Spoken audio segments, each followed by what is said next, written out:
ದಿನಗಳಲ್ಲಿ ಕಾಣ್ಲಿಕ್ಕೆ ಸಿಗ್ಲಿಕ್ಕಿಲ್ಲ. ಶನಿ ಮಹಾತ್ಮೆ ಅನ್ನುವಂಥ ಯಕ್ಷಗಾನ ಇವತ್ತಿಗೂ ನಡೀತದೆ. ಆ ಶನಿ ಮಹಾತ್ಮೆ ಯಕ್ಷಗಾನದಲ್ಲಿ ವಿಕ್ರಮಾದಿತ್ಯನಿಗೆ ಶನಿ ಹಿಡಿಲಿಕ್ಕೋಸ್ಕರ ಒಬ್ಬ ಕುದುರೆ ಹಿಡ್ಕೊಂಡು ಬರ್ತಾನೆ ಮ್ಲೇಂಚನಾಗಿ. ಅವನು ಯಕ್ಷಗಾನ ವೇದಿಕೆಯಲ್ಲಿ ಬಂದಾಗ ಆ ಪಾತ್ರಧಾರಿ ಇವತ್ತಿಗೂ ತೋರಿಸ್ತಾ ಇರೋದೇನಂತಂದ್ರೆ ತಾನೊಬ್ಬ ಬ್ಯಾರಿಯಾಗಿ ಬಂದು ಅಲ್ಲಾಹು ಅಕ್ಬರ್ ಅಂತ ಕೂಗ್ತಾನೆ. ಅರ್ಥ ಮಾಡ್ಕೊಳ್ಳಿ, ನೀವು ನಡೆಸ್ತಾ ಇರುವಂತ ಕತೆ ವಿಕ್ರಮಾದಿತ್ಯನು. ಈ ಭಾರತದಲ್ಲಿ ಉಜ್ಜಯಿನಿಯಲ್ಲಿ ವಿಕ್ರಮಾದಿತ್ಯ ಆಳಿದ್ದು ಕ್ರಿಸ್ತ ಪೂರ್ವ 57ರಲ್ಲಿ. ಇಸ್ಲಾಂ ಹುಟ್ಟಿದ್ದು ಕ್ರಿಸ್ತ ಶಕ 632ರಲ್ಲಿ. ಇವನು ಶನಿ ಹಿಡಿಸ್ಲಿಕ್ಕೆ ಬಂದವನು ಅಲ್ಲಾಹು ಅಕ್ಬರ್ ಅಂತ ಕೂಗಿದ್ ಹೇಗೆ? ಅವನಿಗೆ ಬೌದ್ಧಿಕ ಜ್ಞಾನ ಇಲ್ಲದೆ ಇದ್ದಾಗ ಹಾಗಾಗ್ತದೆ. ಯಕ್ಷಗಾನ ಕಲಾವಿದರಿಗೆ ಇತಿಹಾಸದ ಬಗ್ಗೆ ತರಬೇತಿಯನ್ನು ಕೊಡಬೇಕು. ಯಾಕೆ ಅಂತಂದ್ರೆ ಮಹಮ್ಮದ್ ಪೈಗಂಬರ್ ಹುಟ್ಟಿದ್ದ 570ರಲ್ಲಿ, 610ರಲ್ಲಿ ಅವರಿಗೆ ಅಧ್ಯಾತ್ಮ ಕಲಿಬೇಕು ಅಂತ ಬಂತು. 620ರಲ್ಲಿ ಅವರು ಮೆಕ್ಕಕ್ಕೆ ಹೋದ್ರು. ಮೆಕ್ಕಕ್ಕೆ ಹೋಗಿ ವಿಗ್ರಹಾರಾಧನೆ ಮಾಡಬೇಡಿ ಅಂತ ಹೇಳಿದ್ದಕ್ಕೆ ಅವರಿಗೆ ಕಲ್ಲಲ್ಲಿ ಹೊಡೆದ್ರು, ಗಾಜಲ್ಲಿ ಹೊಡೆದ್ರು, ಓಡಿಸಿದ್ರು. ಎಲ್ಲ ಬಹಳ ದೊಡ್ಡ ದಾರ್ಶನಿಕರಿಗೆ ಎಲ್ಲರಿಗೂ ಕಲ್ಲಲ್ಲಿ ಹೊಡೆಯೋದು, ಓಡಿಸೋದು, ಅವಮಾನ ಆಗುವುದು ಸ್ವಾಮಿಗಳಿಗೆ ಅದು ಪ್ರಪಂಚದಲ್ಲಿ ಇದೆ ಅನ್ನೋದಕ್ಕೆ ಮಹಮ್ಮದ್ ಪೈಗಂಬರು ಸಹ ಒಂದು ಸಾಕ್ಷಿ. ಮದೀನಕ್ಕೆ ಹೋದಂತ ಪೈಗಂಬರು ಕ್ರಿಸ್ತ ಶಕ 632ರಲ್ಲಿ ಮೆಕ್ಕಕ್ಕೆ ಬಂದು ಇಸ್ಲಾಂನನ್ನ ಬೋಧನೆ ಮಾಡ್ತಾರೆ. ಆಗ ಇಸ್ಲಾಂ ಹುಟ್ಟುತ್ತದೆ. ಲಾ ಇಲಾಹ ಇಲ್ಲಲ್ಲಾಹ ಮೊಹಮ್ಮದ್ ರಸೂಲುಲ್ಲಾಹ ಅಂತೇಳಿ ಮೊಹಮ್ಮದ್ನ ಒಪ್ಕೊಂಡ ಮೇಲೆ ಇಸ್ಲಾಂ ಬಂತು. ಅಲ್ಲಿಯವರೆಗೆ ನಾವು ರಂಗಸ್ಥಳದಲ್ಲಿ ಪೌರಾಣಿಕ ವಿಚಾರದಲ್ಲಿ ಅಲ್ಲಾಹು ಅಕ್ಬರ್ ಅನ್ನುವಂಥ ಶಬ್ದವೇ ಬರುವ ಹಾಗಿಲ್ಲ. ಪುರಾಣ ಇದ್ದ ಕಾಲದಲ್ಲಿ ಇಸ್ಲಾಮೇ ಇರಲಿಲ್ಲ. ನಾನೇನು ಯಾರ ಮೇಲೆ ದ್ವೇಷಕ್ಕೆ ಹೇಳೋದಲ್ಲ, ಇತಿಹಾಸ ಗೊತ್ತಿರಬೇಕು ಕಲಾವಿದನಿಗೆ, ಇತಿಹಾಸ ಗೊತ್ತಿರಬೇಕು. ಅಯ್ಯಪ್ಪ ಸ್ವಾಮಿಯ ಕಥೆಯನ್ನು ತರ್ತೀರಿ, ವಾವರ ಸ್ವಾಮಿ ಅಂತ ಅದರಲ್ಲಿ ಪ್ರಸಂಗ ಬರ್ತದೆ. ಆ ವಾವರ ಸ್ವಾಮಿ ಬರ್ಬೇಕಾದ್ರೆ ಇಬ್ರು ಬ್ಯಾರಿಗಳು ಬರ್ತಾರೆ.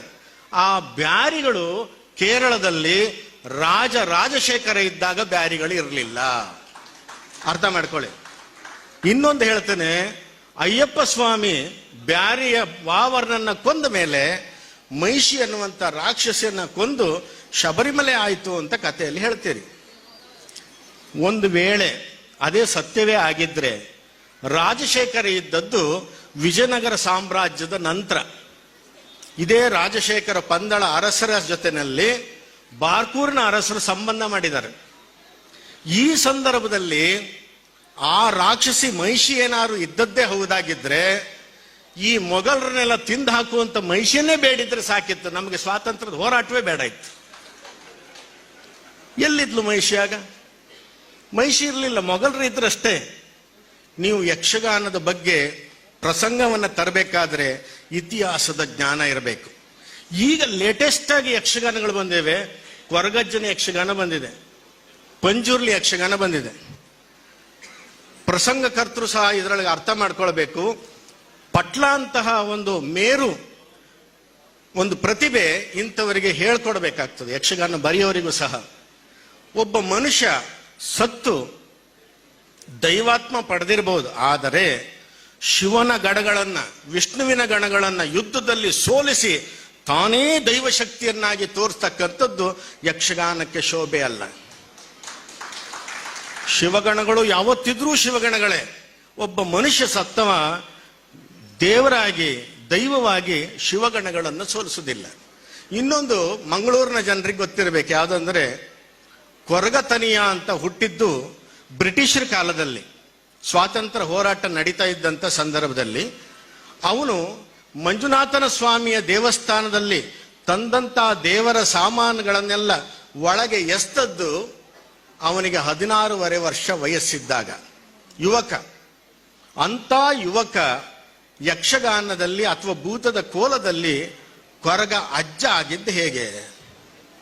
16 ವರ್ಷದ ಯುವಕ ಕೊರಗಜ್ಜ ಆಗಿದ್ದು ಹೇಗೆ? 25 ವರ್ಷದ ಹಿಂದೆ ಅವನಿಗೆ ಒಂದು ಕೋಲ್ ಕೊಡ್ತಾ ಇದ್ರು, ಈಗ ಕೋಲದಲ್ಲಿ ಒಂದು ಕೋಲ್ ಸಾಕಾಗುವುದಿಲ್ಲ ಅಂತ 2 ಕೋಲ್ ಕೊಡ್ತಾ ಇದ್ದಾರೆ. ಇನ್ನು ಏನೇನು ಕೊಡ್ತಾರೋ ಗೊತ್ತಿಲ್ಲ. ನೀವು ಬುದ್ಧಿವಂತರಾಗಿರ್ಬೇಕು. ಪಂಜುರ್ಲಿಯನ್ನು ಯಕ್ಷಗಾನಕ್ಕೆ ತಂದಿದ್ದಾರೆ. ಪಂಜುರ್ಲಿಯನ್ನು ತರಬೇಕಾದ್ರೂ ಸಹ ಶಿವನೇ ಗದ್ದೆ ಮಾಡಿದ. ಆ ಗದ್ದೆಯಲ್ಲಿ ಹಂದಿ ಆ ಭತ್ತ ತಿಂತು. ಭತ್ತ ತಿಂದದ್ರಿಂದ ಶಿವ ಆ ಹಂದಿಯನ್ನ ಕೊಂದ ಅನ್ನುವಂಥ ಕತೆ ತರ್ತೀರಿ. ಇದೆಲ್ಲ ಮೂಢತನ ಆಗ್ಬಿಡ್ತದೆ. ಶಿವನಿಗೆ ಗದ್ದೆ ಮಾಡುವ ಅವಶ್ಯಕತೆಯೇ ಇಲ್ಲ, ಅವೊಂದು ಪ್ರಪಂಚ. ಆಮೇಲೆ ಹಂದಿ ಭತ್ತ ತಿಂತು ಅಂತೇಳಿ ಆ ಹಂದಿಯನ್ನ ಕೊಲ್ತಾನೆ ಅಂತ ಆದ್ರೆ ಶಿವನನ್ನ ಬಹಳ ಸಣ್ಣದ್ ಮಾಡಿದಾಗ ಆಗ್ತದೆ. ಆ ಹಂದಿಯನ್ನ ಕೊಂದದ್ದಕ್ಕೆ ಪಾರ್ವತಿ ನಾನು ಸ್ನಾನ ಮಾಡೋದಿಲ್ಲ, ಊಟ ಮಾಡೋದಿಲ್ಲ ಅಂತ ಹಠ ಹಿಡಿತಾಳೆ ಅಂತಾದ್ರೆ ಇವಳು ಸಾಮಾನ್ಯ ಹೆಂಗಸರಿಗಿಂತಲೂ ಕಡಿಮೆ ಅಂತ ಆಗ್ಬಿಡ್ತದೆ.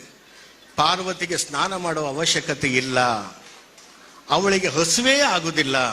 ಕಥೆಯನ್ನ ಸಮಗ್ರವಾಗಿ ತಗೊಂಡೋಗ್ತಕ್ಕಂಥ ಕತೆ ಆಗಬೇಕು ಅಂತಾದ್ರೆ ಈ ಕಲಾವಿದರಿಗೆ ನೀವು ಹೇಗೆ ಧನ ಸಹಾಯ ಮಾಡ್ತಾ ಇದ್ದೀರೋ ಅದೇ ತರ ಸರಸ್ವತಿಯ ಸಹಾಯ ಮಾಡಲಿಕ್ಕೋಸ್ಕರವಾಗಿ ಅವರಿಗೆ ತರಬೇತಿಯನ್ನ ಕೊಡಬೇಕು.